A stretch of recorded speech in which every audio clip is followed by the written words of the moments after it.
Hi guys, Mrs. Gerhardt here. So some people say that we're going back to the moon, and other people say that we're going to Mars. So who's right? Well, technically, both of them, because we have to go back to the moon before we're able to go on to Mars. So I want to spend a little bit of time today sharing some information with you about what is currently going on at NASA. Trust me, it's pretty exciting. So every time we elect a new president, they go through and send out policy directives. And these directives let the American public, as well as the government, know what to expect from this president during his or her presidency. In keeping, President Trump sent out SPD-1, which is Space Policy Directive 1. And in it, he charged NASA with responsibility of landing the first American woman and the next American man at the South Pole of the moon by 2024, followed by a sustained presence on and around the moon by 2028. And I'm going to talk about what he means by around the moon in just a few minutes. One of the other things that was really important was that he also told NASA to use all means necessary. And what this did was allowed NASA the opportunity to leverage their people and their financial resources in order to move towards this single unified goal of putting Americans on the moon by 2024. Funding is one of the things that NASA struggles with because it is a government agency. So why are we going? We went to the moon 50 years ago. So why are we going to go again? So there's 4 major reasons. The first one is inspiration. And that's really inspiration for generations to come. The second is science. There's a huge amount of science that we learned, not just about the moon, but also about our Earth and our solar system at a larger scale when we brought the moon rocks home during the Apollo missions. The third is for exploration. Exploration is a part of who we are. It's a part of our DNA. Why do we climb the highest mountain? Because it's there. Why do we swim to the deepest part of the sea? Because it's there. Why do we want to go to the moon? Because it's there. Why do we want to go on to Mars? Because it's there. It's simply that curiosity and that insatiable need to know more as humans. And the last one is a little bit more practical. It's economy. So it's very likely that the next commercial revolution is going to be based on a space economy. And the things that they're looking to develop with space economy include mining, tourism, and scientific research. So what's different? We went to the moon 50 years ago. What's different this time? The major thing here is that we are going to stay. The Apollo missions, astronauts spent anywhere from a couple of hours to maybe a couple of days on the moon. When we talk about going to stay, we mean living in outer space. And not necessarily space, but on the moon, which is a part of deep space. And deep space has a series of challenges that are different from those that we encounter on Earth. SPD-1 allowed NASA to more effectively organize government, commercial, and international efforts in order to develop a permanent presence on Earth. When we went to the moon the first time, it was in the space race against Russia. We were really going as a show of, we can do this, and we can do this first. Now, we are looking at commercial partnerships, which is really new for NASA, and then international efforts as well. Internationally, we got really good when we built the International Space Station because we did that in cooperation with a number of other countries. Major changes this time include using sustainable and reusable rockets and rocket parts. SpaceX has really led the way. You are very likely all familiar with the fact that we are now landing the rocket boosters as opposed to needing to replace them after every launch. The alliance between commercial and international partners. This is big. This is really big because it means that we're able to say to our commercial partners, you are responsible for this component, and another commercial partner is responsible for a different component, and we are responsible for this, and we are going to come back together in 1 year's time and make all of these pieces fit and work. And so we're able to get a lot done more at a faster we're able to get a lot more done at a faster pace than when NASA was strictly a government agency.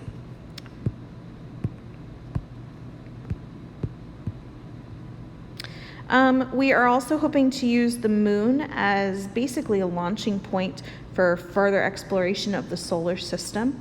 The key with that is Mars. And we are hoping to get to Mars by the mid-2030s. There are going to be plenty of technologies that we need to fine-tune, but also technology that we need to develop. So this is the Artemis symbol. Artemis, these are the moon missions. So these are the moon mid-2020 missions. Artemis is a really meaningful name. Artemis was the twin sister of Apollo. She's also the goddess of the hunt, but she's the goddess of the moon. So it's in keeping with the fact that we initially sent man to the moon on the Apollo missions. We're now going to use the twin sister Artemis. But Artemis is the goddess of the moon, whereas Apollo was the goddess of the sun. The reason the initial Apollo astronauts didn't want to use the name Artemis was because Artemis was a female, and NASA was run by men, and all of the astronauts were men. Not so much anymore. Things have changed. This is how we will be getting to the moon. So this is the Orion space capsule. And it is built with one of the commercial partners. This is through Lockheed Martin.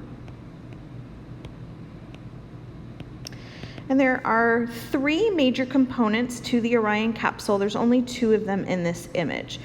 So this is going to be the middle part that I show you on the next slide, and this is going to be the bottom part that I show you on the next slide. So this is the Orion spacecraft, all 3 sections. This top portion here is called the launch abort system.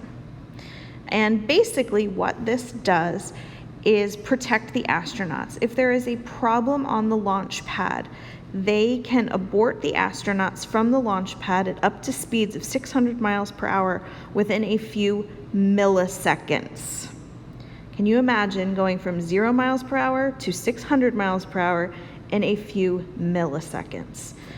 These are 3 solid rocket boosters, if you will, that are responsible for doing this. And this is in response to the tragedy of the Apollo 1, which you will learn a bit more about. But we lost 3 astronauts on the launch pad at Cape Canaveral during a dress rehearsal. It was not even a full launch.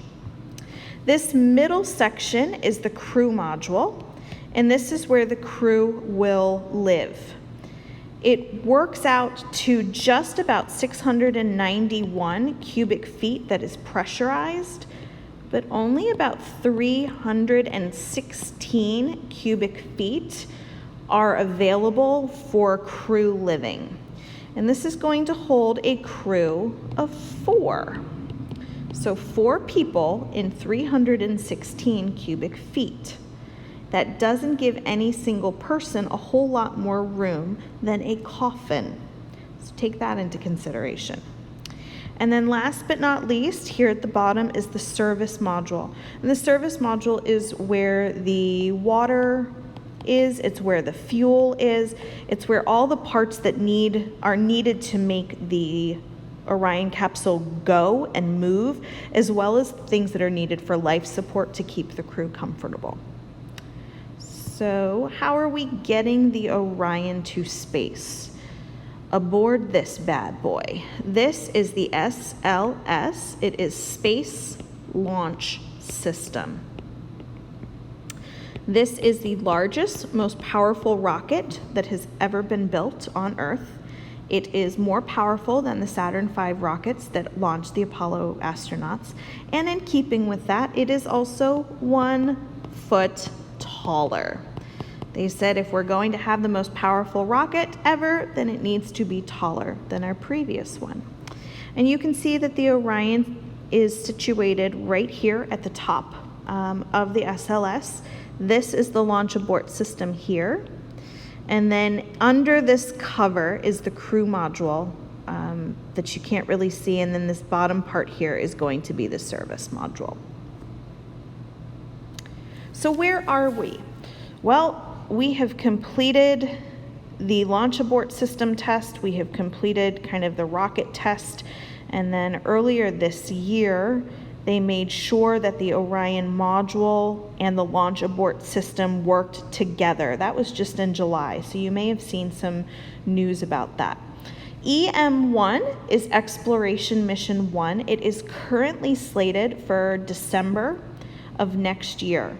It is going to send the Orion crew module out to deep space, so it's going to send it out beyond the moon and then bring it back. And this is really a test to make sure that Orion works in a deep space situation, that it launches safely, and that it returns safely.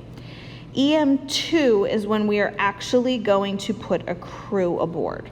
The goal for this is to be about a 1-week mission. This is a 3-week mission. I'm sorry, I forgot to mention that. And they are going to be kind of that inaugural crew, making sure that everything is working the way it is supposed to be working, that the Orion can do what it's supposed to do, and that it can support human life while in space. Exploration Mission 3.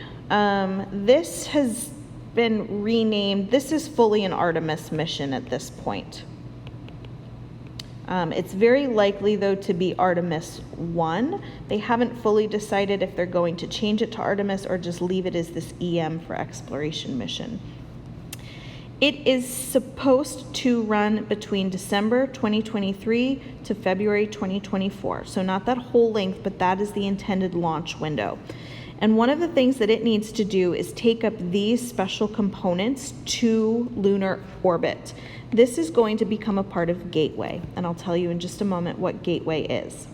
This is also our earliest moon landing opportunity. They're hoping that it can happen. They're not 100% sure that it will be able to happen. Many people seem to think that it is more likely to be this mission that we have our first actual modern day moon landing with. Okay. So Lunar Gateway. This is going to basically be an international space station, but instead of orbiting Earth, it is going to orbit the moon. And it is the way we are going to get astronauts down to the lunar surface. It's also going to allow us to really study what happens in deep space. The International Space Station is in low Earth orbit. It is about 250 miles above Earth's surface.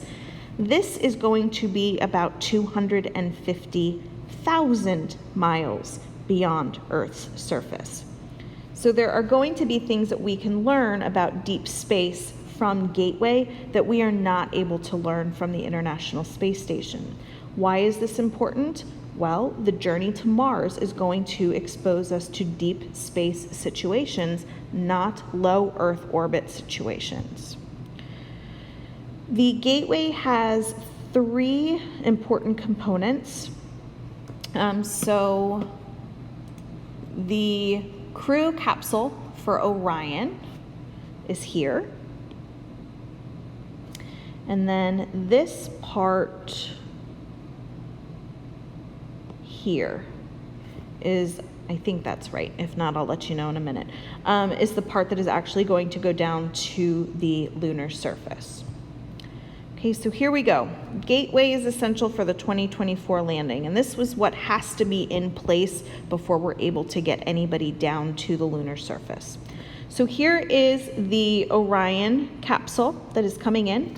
So this will carry the crew from Earth to Gateway, and then from Gateway back to Earth. Think of this as almost a shuttle. Not a space shuttle, but like a shuttle bus or a ferry to and from Gateway. This portion of Gateway, phase 1, has to be in place before we can send anybody down to the lunar surface. It has to be there in order for the Orion capsule to dock, but also it has to be there so that the lunar landing system is in place. So this is the lunar landing system, and this is the thing that will actually be going down to the lunar surface and then returning back up to Gateway. Not all members of the crew from the Orion will be going down to the lunar surface. This should be a crew of about 4. This should be a crew of probably 2. And we had a very similar situation with Apollo. With Apollo, we saw 2 crew members go down to the lunar surface while 1 stayed in orbit. This would just be flipping it, that we wouldn't be leaving either one of them alone. This is what we meant when we said that we are trying to establish a presence around the moon, with the U.S. in the leadership role. So not just a presence on the moon, but also around the moon.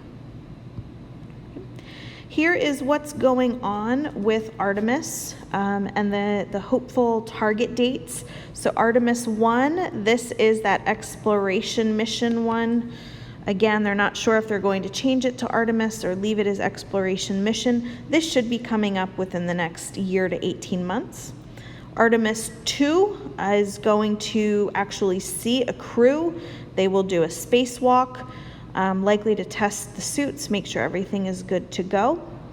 Then we will see that we have some parts of Gateway that need to be delivered before we have a crewed mission that is actually able to meet up with Gateway and send a team, the first American woman and the next American man, down to the lunar surface. One of the really cool things that is going to start happening, and we've seen it in science fiction like we did in The Martian, is the idea of these commercial payload services. That means that we're going to be delivering things to the moon's surface before we send crews there. So just like Mark Watney had to get to the Schiaparelli crater in order to meet up with the Ares 4 cargo, even though he was on Ares 3, it's the same idea. We're going to be dropping cargo on the moon for later missions to use. So we're hoping to see humans, American humans, back on the moon by 2024, and the goal is to be on Mars's surface by mid-2030s. Obviously, this is a really fast timeline. That only gives us 6 years to really figure out what is going on the moon and develop the necessary technology to get us to Mars. Lots of fun and exciting things going on here at NASA. You have an incredible front row seat living here in Florida, so keep abreast of what is going on. It'll be all over the local and national news, because we are sure to see some fun, new, exciting things in the years to come. Thanks for tuning in.